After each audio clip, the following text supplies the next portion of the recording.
Well, we definitely learned a lot from today's playtest. Today's been really good, having the different age ranges and different abilities of players.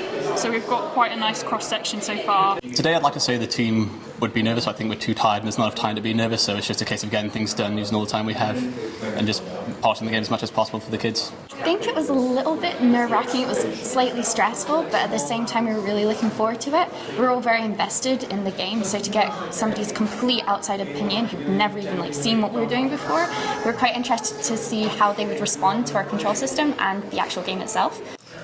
We definitely put in a lot of time trying to polish up the game and get in a lot of features that we wanted to test. In testing games and tell them how they are and to work on it and stuff.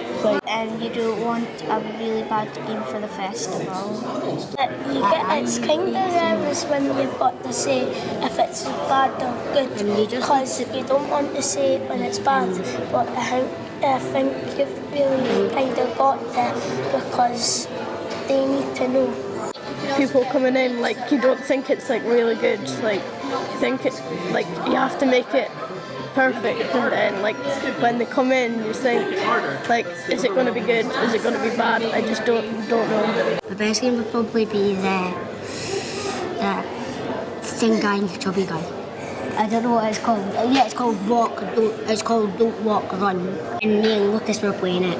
I was Chubbs, and then he was Skinny McGuinty. And then I pushed him up a wall. You have been playing hide and seek.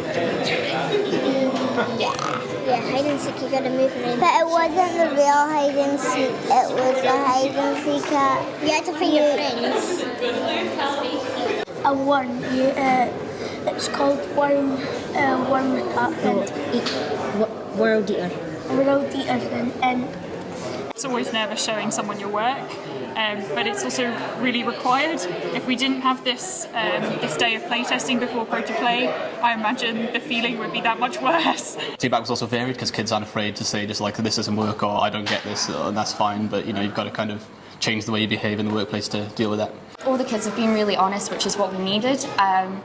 Kind of things that are coming through is they're not quite getting our control scheme, so we're going to update our tutorial to make it a little bit more explicit about what you need to do and where you need to go. We've had a group of players kind of play the game as a co-op platformer rather than the high-octane action games that we grew up with, like Zelda and Mario and whatever.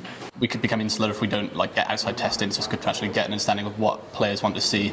It's really exciting. I mean, some of the people have really, really enjoyed it today, and it's kind of at the start they're like, oh, I'm not entirely sure. But once they get into it, they seem to love it.